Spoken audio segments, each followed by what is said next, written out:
2024 NFL Mock Draft 2.0 is here, and with 32 selections, we're going to go ahead and dive right in. Although I will make one quick note, there may be a trade or two, but that trade will not occur at pick 1. Pick 1, I think, has been made since the regular season ended, and I think it will be Caleb Williams, quarterback from USC. Now, with Washington on the clock at pick 2, normally with a team like this, I would say at least to entertain trade offers, but it's not every day that you have a quarterback of the caliber of Drake May fall into your laps. And not only that, but for Washington, this team has 6 picks in the top 102. We're going to go and take a look at their picks. They have 6 in the top, 103, sorry, but they have a lot of draft capital, and at some point you have to make these picks. So I don't think you can overthink Drake May, and to me, he's a very, very good quarterback prospect, and he should be a Washington Commander next year. Now, with New England on the clock, this is very unprecedented territory for them. As you can see, I'm not the oldest guy that's ever done a mock draft, so for all of my life, all I've known the Patriots as is the dynasty, and obviously we've kind of seen the downfall of that over the past 4 or 5 years, but they have no intention of being this high again, and I think it's time. We were in this situation a couple years ago with Mac Jones, but Mac never had, even despite the solid rookie year Mac never had great weapons. So what I think New England will look to do here is they have a lot of money in free agency. They're going to look to attack receiver in free agency and also probably draft another receiver in the second round. But Jaden Daniels, to me, makes a lot of sense for New England. And the biggest thing for Jaden's career is he cannot go from Malik Nabers and Brian Thomas Jr. to Juju Smith-Schuster and Devontae Parker. So New England will most certainly have to address the receiver position as well. But that gets us to pick 4, where Arizona is on the clock. And, we talk about what-ifs all the time in the draft community. What if the Bears drafted Patrick Mahomes? Not to take a shot at anybody, I'm just kind of, using a what-if as an example here. But what if the Cardinals made that kick in Week 18? We could be talking about Justin Herbert throwing to Marvin Harrison Jr. for the next 8 or 10 years. But we're not, because that didn't happen. So we are going to be selecting Marvin Harrison Jr., and hopefully Kyler and Marvin are a good duo for a very long time. Marvin, to me, is a player you don't overthink, and with the quarterbacks taking up the top 3 picks, Arizona makes out pretty well in this scenario because they already have their quarterback who we presume to be of the future in Kyler Murray. Now, with the Chargers on the clock, this is a very interesting spot. I think you can make a case that they could take Malik Nabers and pair him with Keenan Allen, or at least, the remaining last year or 2, maybe 3 years of Keenan Allen's career, and go from there and still have a good receiver for Justin Herbert to work with for the next several years. But with Jim Harbaugh coming over from Michigan, the last time we saw Jim Harbaugh in the NFL, he had a very, very good tight end by the name of Vernon Davis. Now, I don't want to project Brock Bowers to have those types of expectations because Vernon was one of the best tight ends of his era, but I think Brock Bowers for the Chargers makes a little more sense than Malik Nabers, specifically because of the coaching philosophy and what we've seen from Jim Harbaugh before. I think Harbaugh would rather have Brock Bowers than he would Malik Nabers, and Brock Bowers, to me, his pro comp is it's honestly like a combination of like a smaller Gronk, but also kind of like a little bit of like a bigger Debo or AJ Brown. He's a bully.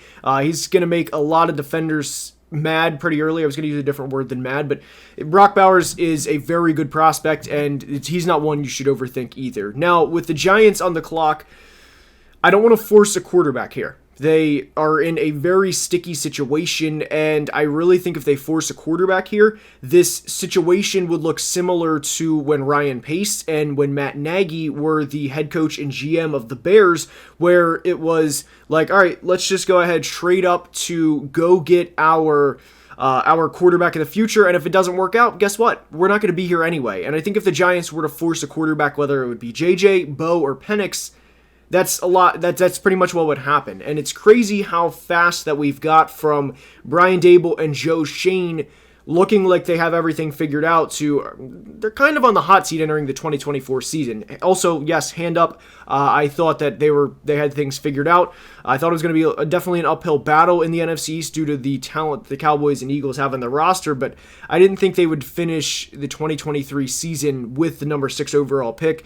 So what we're going to do is draft not only Daniel Jones, a weapon, but presumably the next quarterback as well, a weapon, as Malik Neighbors is only 21 years old. He's an elite talent, and he will be the best receiver this franchise has had since Odell Beckham. Receiving-wise, no disrespect to Saquon Barkley. Now, with the Tennessee Titans on the clock, this selection to me is the easiest of the mock outside of the top couple picks.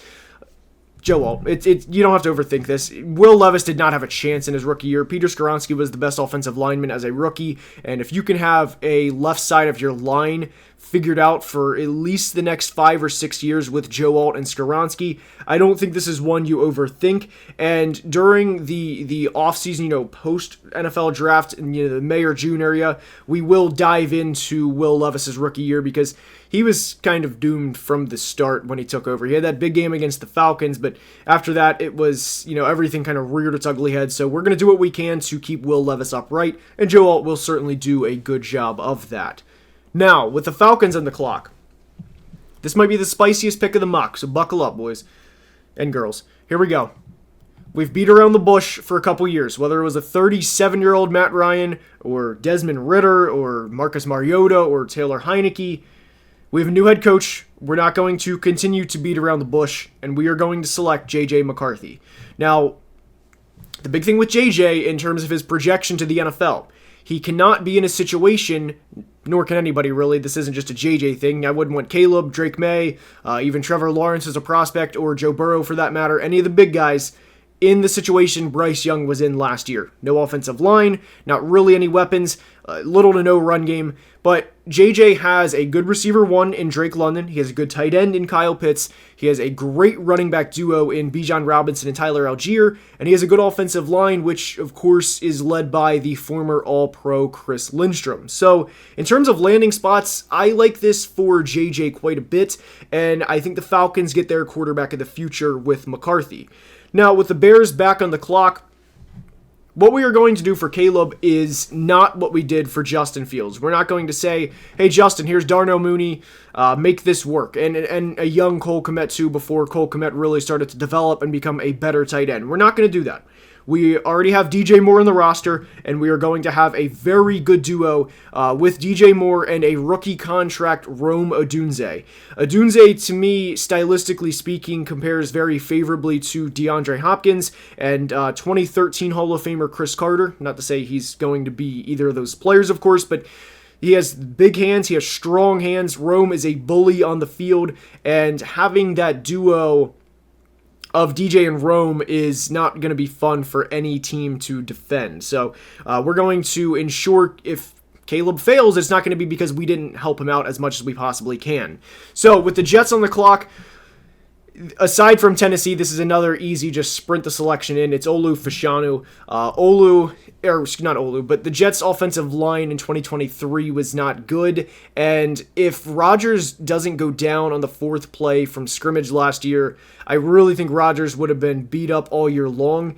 Regardless of his Achilles tearing, it wouldn't have been a good year for Aaron Rodgers, just in that sense. The Jets' offensive line wasn't good, and Olu Fashanu is a great pass-protecting tackle, so for the final couple years of Rodgers' career, and beyond Rodgers, we're going to have a tackle of the future, and I like Olu to the Jets quite a bit. The Vikings are on the clock at pick 11, and they need a lot of help defensively. What the Vikings were doing last year was pretty crazy in itself, the fact that they were one of the best defenses there for a little bit.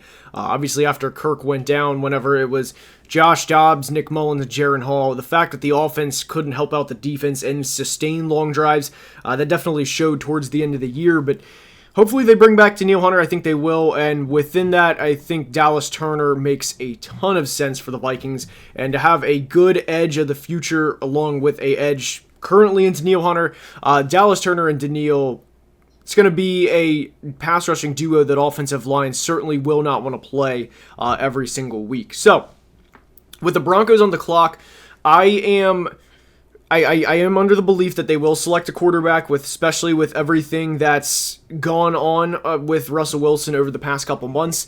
And I think Bo Nix, between him and Michael Penix, I think Bo Nix would go to the Broncos before Michael Penix would. And I think the Broncos at this point are kind of just forced into taking a quarterback because the Russell Wilson contract, they're going to have to eat a lot of that, and I would be pretty surprised if they were open to, of course, you can move money around and all that, but I would be pretty surprised if they were like, hey, we're going to pay Russell Wilson all this money, eat the big cap, and we're also going to go try and sign a big-name quarterback this offseason. So I think Bo Nix makes a lot of sense for Denver at pick 12, considering the circumstances.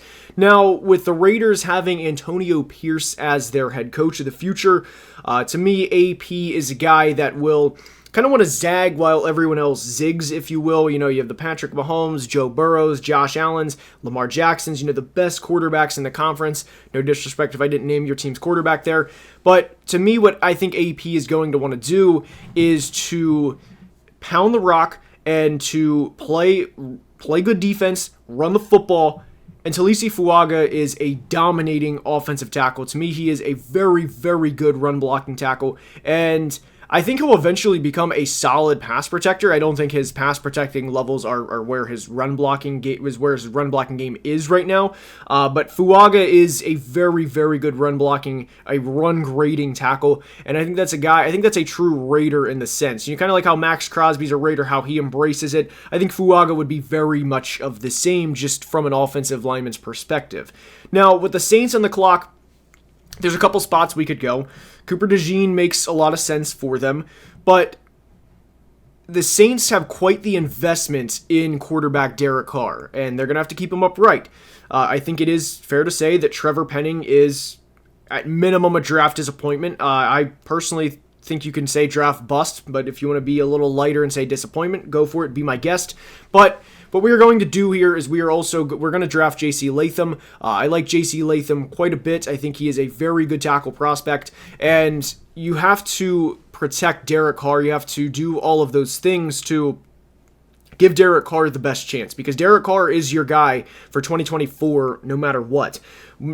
Whatever you think of Derek Carr beyond that, that's your opinion, whatever, but Derek Carr is the guy next year. I don't think they're going to force Michael Penix, a 24-year-old rookie, at pick 14, and I think they would rather build around Carr, and even if Carr is not the answer in 2025 and beyond, I think the Saints would rather have a tackle set in place, kind of like they do with Ryan Ramczyk on the other side, for that matter. So J.C. Latham, to me, makes a lot of sense for the Saints, but here's where we're going to have our first trade of the mock. What we're going to do, we're going to trade back with the Los Angeles Rams. Indy's going to pick up an extra 3 out of this, and the Rams are going to go up and get Jared Verse from Florida State. Now, when we have Jared Verse, we have Byron Young, we of course have Aaron Donald, and of course Kobe Turner, who, Kobe and Byron each had good rookie years. So what we're going to do is we're going to go up and take an edge right in front of our division rival in the Seattle Seahawks, who brought in Mike McDonald this offseason, and one thing McDonald will emphasize, of course, given that he is a defensive coach, is pass rush. So I like this move for both teams, and when we get to Indy's selection in a couple picks, I think it's going to make sense for both sides. Jared Verse, to me, is a high floor player, and when you have several players on that defensive line, several high floor players, obviously Aaron Donald is, all ceiling, all world player, but I like what the Rams would be building here, and that defensive line would create a ton of problems, and it wouldn't matter as much who they have in the secondary, because the front four would be getting after the quarterback at a very, very high rate. So I like Jared Verse. I like the pairing of Verse to the Rams quite a bit in this mock. And with Seattle on the clock, like we just mentioned, with Mike McDonald as their coach, they're going to want to emphasize pass rush, and I think Laiatu Latu is honestly becoming a little underrated throughout the draft process. I like Latu a lot. Of course, that's going to be medicals pending, but I like Latu a lot. He has a tool bag of pass rush moves, and pairing him with Boye Mafe, who had a pretty good year in 2023, that's a pretty good duo for Seattle moving forward at pass rush, and not only is it a good duo, but they're both on the rookie scale contracts. Seattle has 2 more years of Mafe under the rookie scale contracts, and they would effectively be getting 5 years of Laiatu Latu under the rookie contract. So I like this pairing for Seattle as well. Now with the Jags on the clock, this is a very tricky situation here, because you can very much make the argument and say, look, Cooper DeJean's right there, Nate Wiggins is right there. We just saw what CJ Stroud did in his rookie year, and we have to figure out how to defend that, especially considering CJ had his breakout game in Jacksonville and beat the Jags by 20 points back in week 3. But we're entering a timeline on the Trevor Lawrence contract in the Trevor Lawrence era where it's not all sunshine and rainbows. In theory, Lawrence would be the next quarterback getting extended, where last offseason we had Jalen Hurts, and then Lamar, and then Justin Herbert, and then Joe Burrow all getting extended.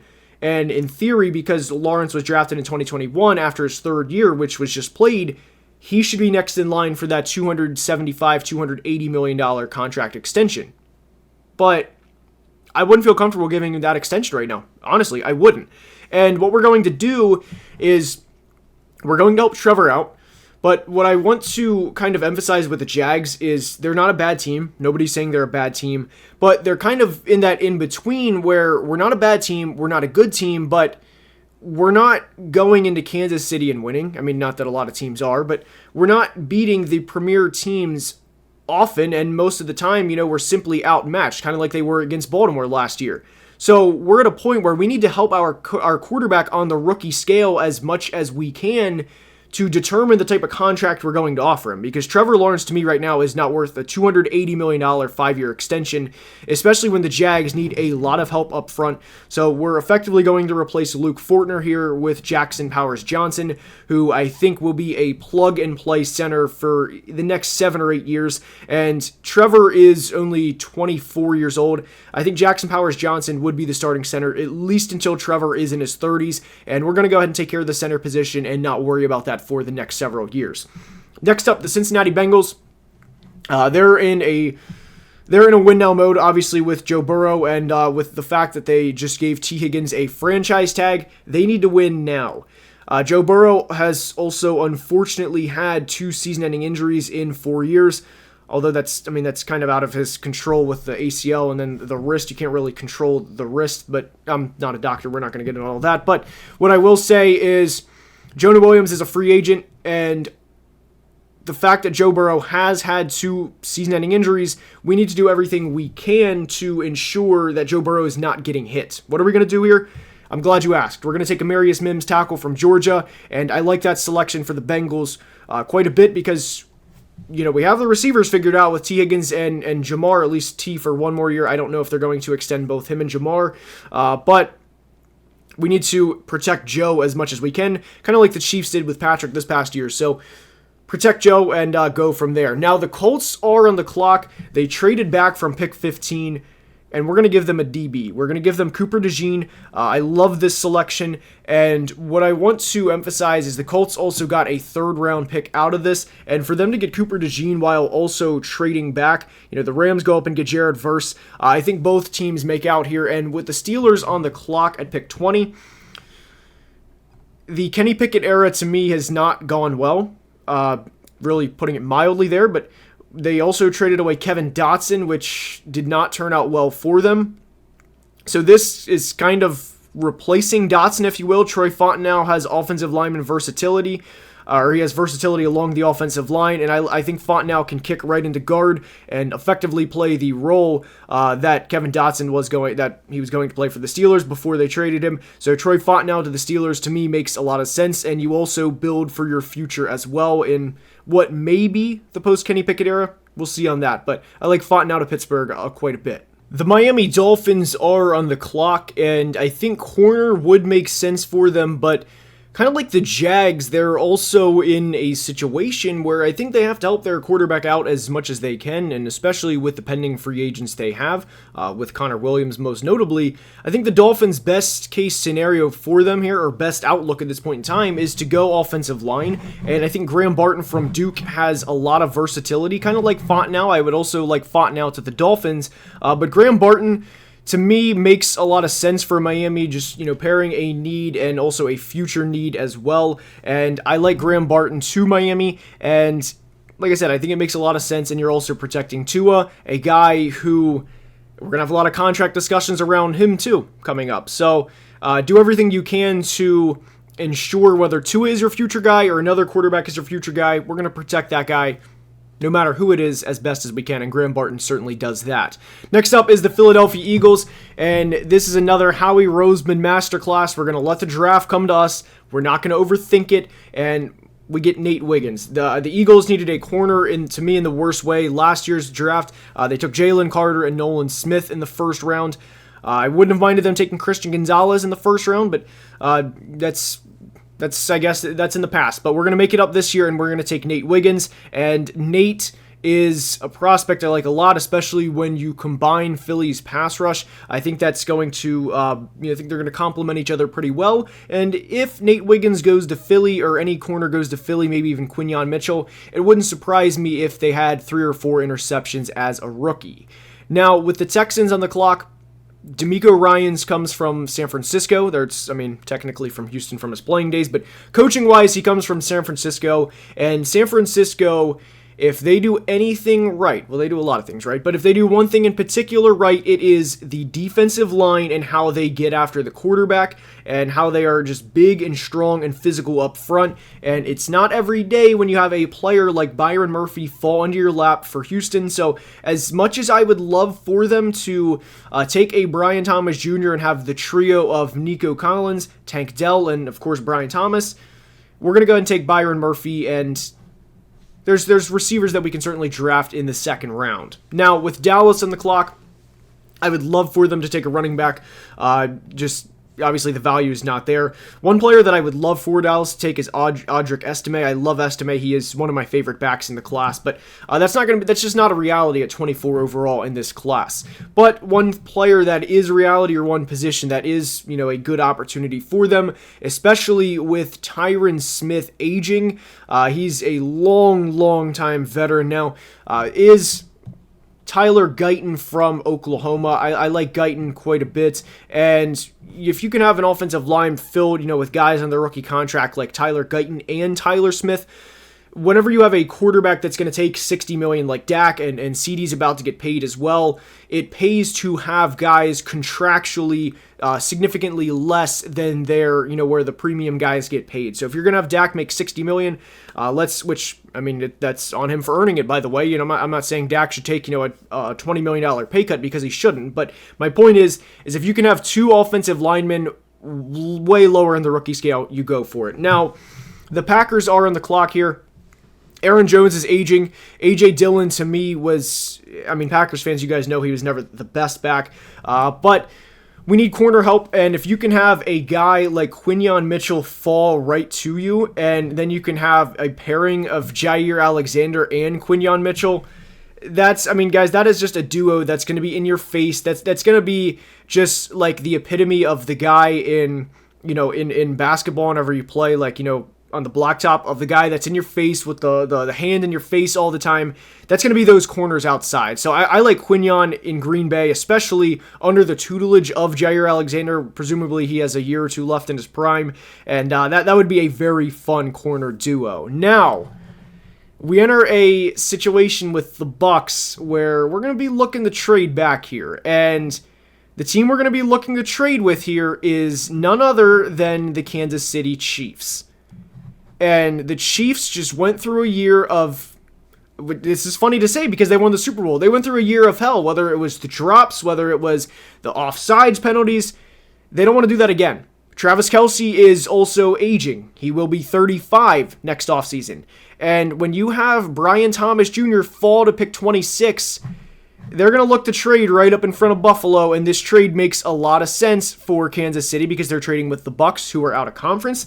They are also getting one of the best receivers in the draft, and I like Brian Thomas to Kansas City quite a bit. I don't know if I mentioned this earlier, but we will be doing a whole receiver breakdown for the 2024 class that will be out later this week, and if you can get wide receiver 4 at pick 26 in this class, that's quite the steal for Kansas City. Now, the Cardinals are back on the clock, and they need a lot of help.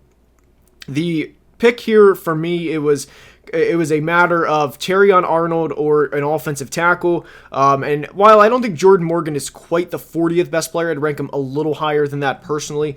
Terrion Arnold to me is a better corner than Jordan Morgan is a tackle, and the Cardinals simply need better football players. This was always going to be a long rebuild, so we're going to have Terrion Arnold be the Cardinals' second first-round pick, and they walk out of the first round with MHJ and, of course, Terrion.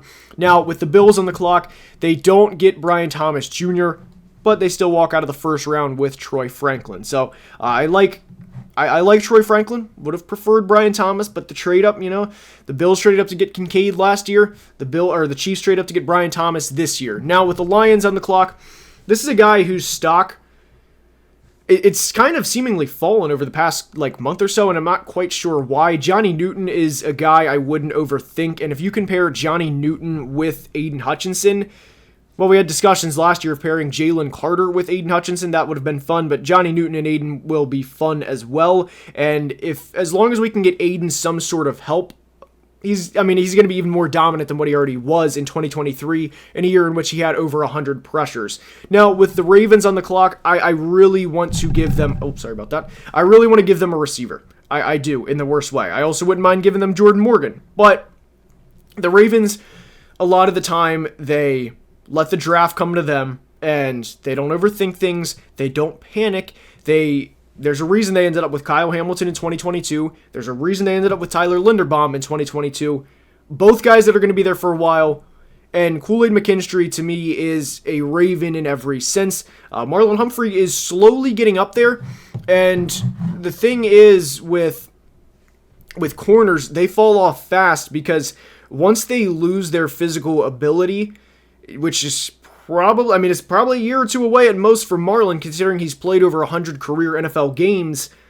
It's kind of over. There's no recovering from that once they lose their the ability to open their hips as fast as they can, or to click and close and everything in that nature. It's kind of over for them once it is. So Kool-Aid McKinstry would be a good developmental pick for the Ravens, and we can still attack the offensive line in the second round for Baltimore, and receiver for that matter too.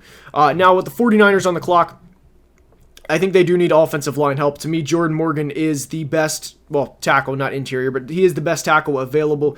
So Jordan Morgan to the 49ers is a pick I like a lot. And with the Bucks at pick 32, there is a possibility Mike Evans leaves in free agency, but not only that, Mike Evans is also getting up there. He's a 10-year vet, so I don't think it's ever a bad thing to have another good receiving option.